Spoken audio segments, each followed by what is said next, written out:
Hellions, good morning. I am in the process of putting the tail lights on. I didn't want to do this, but I'm doing it anyway because I'll tell you after the intro.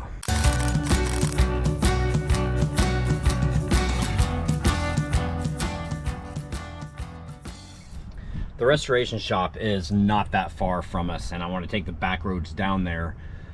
Just because, who knows, I haven't really road tested her at all. We know that she needs a transmission, and usually when a vehicle sits, it can develop coolant leaks, so I don't even think that I've had her warm enough to see if the cooling system is fully working. Thermostat opening, fan moving, stuff like that, or the fan cooling rather.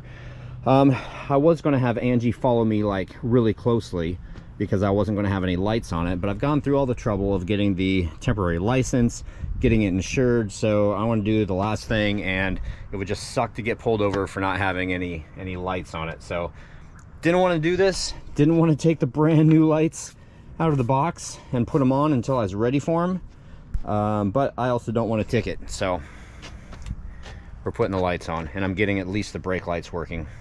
I'm gonna use my hand signal for the turn signals. You know, put your hand out the window, hope people see it. I think one of the most convenient tools that I've ever used or purchased is this thing. It's a prop rod to keep your hood up. It's telescoping, but you can use it for brake lights or brake pedals and all sorts of stuff. Alrighty, we got brake lights. See, I can check my brake lights without having someone get in. And did you guys know that on most cars, if you put the e-brake on and turn the key just to the on position and put it in reverse without the engine running, you can go back and check your reverse lights by yourself. Or anytime you're close to a store that has like windows, back up and see if all your lights work. Just saying. Okay, I think she's ready. Oh, there's no spot for my license, or, well, I guess I could put my phone there. That works. All right. I'm more nervous that I'm leading on right now. Really? Yeah. I mean, it's Anne, and she hasn't been tested. Whew. All right. And I know that they're going to quote me some astronomical number that is going to be like a year's salary, and I am not joking when I say that. All right, you ready? Yep. All right. Here we go. I think she's gassed up. Keys in the ignition, clutch down. Starts right up. Reverse.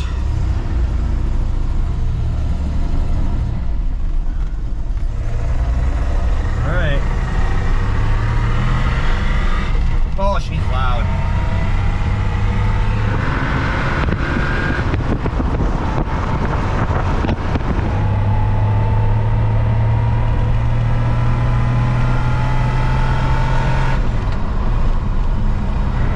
Third gear is really noisy. Fourth gear is quiet.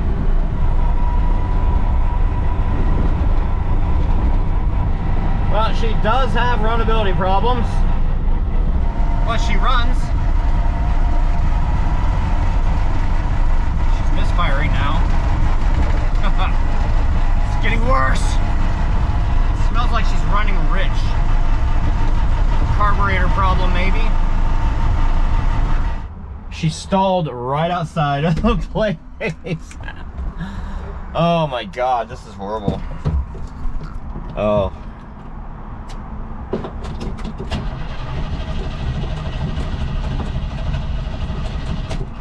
Wow. All right, I guess I'm pushing her. That's embarrassing. All right, well, hopefully she'll restart for the trip back. All right, so Angie's at the ready. We've already talked about all the specifics, and we have the price, and I'm choking, although I kind of knew it from before. But like I said, it died, so I'm going to try and start it. If it starts, then we're out of here. If she does not start, and then I'm going to push it here and let her sit for a little while.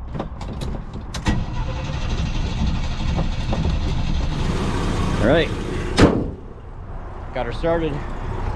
We're out of here. Oh, so nerve-wracking.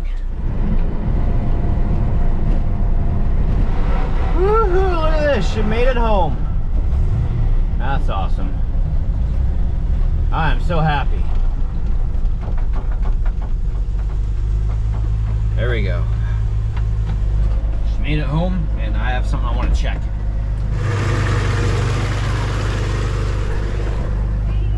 I did make it. She stinks. Yeah? What does it smell like? Rotten eggs? Burning. Burning? Yeah. Catalytic converter's a little hot. Whew, so that was an ordeal. But she made it. Wow. Angie is not impressed. I am impressed. Oh, you're impressed? She made it. Oh. There and then back home. Yeah. Well, if I didn't know better, I'd say that it sure looks like it's gonna rain.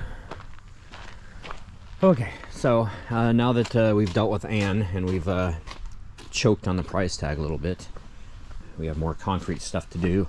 Still working on the steering column. This right here, this is the shift lever. It used to look like this, but it doesn't anymore. This piece right here, see this? This is the collar for it. See how pretty that is? It used to look like that. So we're making some headway on it. Okay, time to do some concrete work. And look, the tomatoes, it's crazy how they just bounce back. They're not straight like they used to be, but wow. Huh, we have so many, and we don't know what type they are. Like I said, they were volunteers. They arrived from somewhere. Okay, it is the 26th of August 2022, 4:01 p.m. Just about ready to call Randy again. He did call me earlier today, and while I was out dealing with the Jeep and stuff, and I didn't hear his call, but I'd rather like document everything anyway. And he gave me information for another individual that might have more Goonies behind the scenes information, and also maybe some Jeep information too. So we're going to call Randy, catch up with him. Hey, Troy. Hey, how are you? Pretty good. How's it going? So the gentleman's name and number that you gave me, Chuck. Well, Chuck's one of my dearest friends, and Chuck's with me on a location when we were up north, and he was there for quite a bit of the shooting. He can give you a lot of insight for some about the kids and the director and the directory dogs. Things that happened that I wasn't aware of, but I can give you other things too. I just want to give you another way that you can get some more questions answered. There's different cars that are used in a lot of productions. You've got your hero car, your prop car, stunt car. Are there any that I'm missing with that? Well, like in a movie, like in a Herbie, I built 36 Herbies for Herbie Fully Loaded. Wow. Yeah. You'll have in a movie, sometimes you'll have 2 to 3 cars. You'll have a hero, what we call a hero car, which would be the one you do your close-ups, or the car that pulls up in front of the house, or they're in, and then if the guy takes off and does a few little small stunts or something, that would be a different car than your hero car. You never want to have anything bad happen to the hero car. I tell you, on Peggy Sue Got Married, Francis Ford Coppola. Here I am with all these Academy Award-winning people at these production meetings, and hopefully answering the right, these questions with the right answers. But anyway, I pushed to have a second car at this production meeting. The car was called for a '58 Chevrolet convertible, and they called for a purple metal flake color. And we were about 15 or 18 people around this big table at a production meeting. And, I'm not the boss, but I'm supposed to be answering these questions. It came around to me, and instead of just nodding my head, it came around to me, and I said, I think the car, I said, I think it's wrong. And they said, what do you mean? I said, well, I think the car's fine, but the color's wrong. I said, I grew up in that era, and we call those guys lowriders or greasers. I said, Charlie is blonde hair, blue eyes, and I don't see him in that color of a car. And they said, what do you see him in? I said, I see him in that era, candy apple blue. The color change was approved, and that's why it did turn out to be that blue? Oh, yeah, they loved it. Wow. Absolutely loved it. Anyway, I pushed for a second for that. So, and we wound up using one car. The entire show, we had two cars with us all the time. But we had one car was shot the entire movie. And the last day of shooting, we were shooting in Petaluma. It was our last day. The crew had checked out of the hotel, put their baggage in a 10-ton truck, and after shooting, we were headed to the airport, and everyone was going home.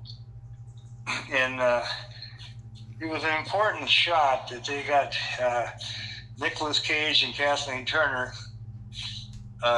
They got into an argument, and he gets in the car and he's mad and he puts it in reverse and pulls out and drops it in low. He dropped the transmission. Oh no. Yeah. So I was right there on the walkie-talkie and I said, bring in number 2. So we pushed the car out of the way, brought the second car in, got the shot. Everyone was happy. And when you're talking, even back then, $50,000 an hour, or more, and it's the last day, you can't go back. They needed that shot, and I think I spent, I don't know, $15,000 in each car, something like that. So that second car that you requested more than paid for itself. Oh my God. I went almost from a zero to a hero. Wow. But those are the things that happen. I mean, they actually happen. And that could have been, what the hell did we have 2 cars for? We never needed 2 cars. but my experience, I've been there, and that happens. Wow. Dinner's ready? Okay. I'll be right there. Anyway, Troy, we'll be talking, okay? All right, sounds great. Thank you, Randy. Have a good night. You too. Alrighty. Bye-bye. Bye-bye. Bye. Look at this. I'm rubbing elbows with Hollywood. Man, such great stories. Wow. What's up, buddy? How we doing? Oh, I'm talking to the other dogs. You're jealous now, huh? Is that what it is? Okay, so it's been several hours now. You guys just heard some of the interview, and what, you guys think that you're going outside or something? Yeah. So I got Randy's permission today to use anything that we talk about or whatever, that I can record him and I can use it. So that's why I included what you guys just got through listening to, and these are the types of things that I've been getting from him since we started talking. And it's just, I didn't put it in there.